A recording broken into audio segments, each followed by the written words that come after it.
एक छोटे से गांव में जीद नाम का एक लड़का रहता था। उसके कपड़े पुराने, जूते फटे हुए और हाथ हमेशा चिकनाई से भरे रहते थे, क्योंकि वो एक छोटी सी वर्कशॉप में पंखे ठीक करता था।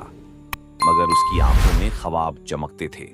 उसके चेहरे पर गुर्बत के निशानात जरूर थे, लेकिन इस दिल में आग थी, खुद पर यकीन की आग। जीद का बाप बीमार था, मां सिलाई करती थी और घर की हालत अच्छी नहीं थी।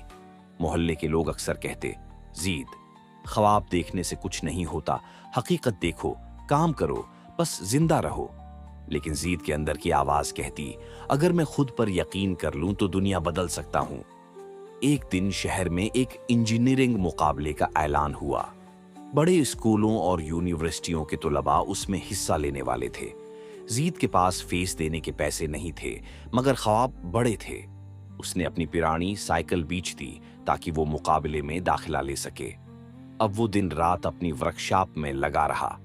पुराने पुर्जे जोड़ जोड़ कर वो एक ऐसा पंखा बना रहा था जो बगैर बिजली के सिर्फ हवा के दबाव से चलता था। जब बाकी लोग सो जाते, जीद चिराग के नीचे बैठकर अपने आले पर काम करता। हाथों पर छाले पड़ चुके थे, मगर दिल में जो यकीन था वो नहीं टूटा। आखिर वो दिन आया जब मुकाबला शुरू हुआ। बड़े बड़े इंजीनियर, अमीर बच्चों के मॉडल्स, चमकदार मशीनें, सब एक तरफ और जीद का छोटा सा आला एक तरफ। लोग हंसने लगे, ये क्या ले आया, उसके पुर्जों की कीमत भी कुछ नहीं। मगर जब जीद ने अपना पंखा ऑन किया तो बगैर बिजली के वो चलने लगा। हुआ खुद हुआ पैदा कर रही थी। पूरा हाल खामोश हो गया। जजू ने हैरत से पूछा, बेटा, ये आइडिया कहां से आया?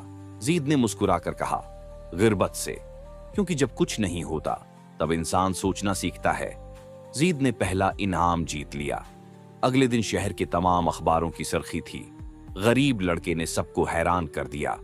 बड़ी कंपनियों ने उसे मुलाजमत की पेशकश की, मगर जीद ने इनकार कर दिया। उसने कहा, मैं नौकरी नहीं करूंगा, मैं ईजाद करूंगा। मैं इन लोगों के लिए कुछ बनाऊंगा जो रोशनी के बगैर रहते हैं। कुछ सालों बाद जीद ने अपना छोटा सा उदारा बनाया, होप एनर्जी लैब। ये वो जगह थी जहां कम कीमत आलात बनाए जाते थे जो गरीब घरों में रोशनी फैलाते थे। लोग अब उसी लड़के से सीखने आते थे जिस पर कभी हंसा करते थे। एक दिन जब उससे पूछा गया, जीद, तुमने ये सब कैसे किया? वो मुस्कुराया और बोला, दुनिया तुम पर तब यकीन करेगी जब तुम खुद पर यकीन करना सीखोगे।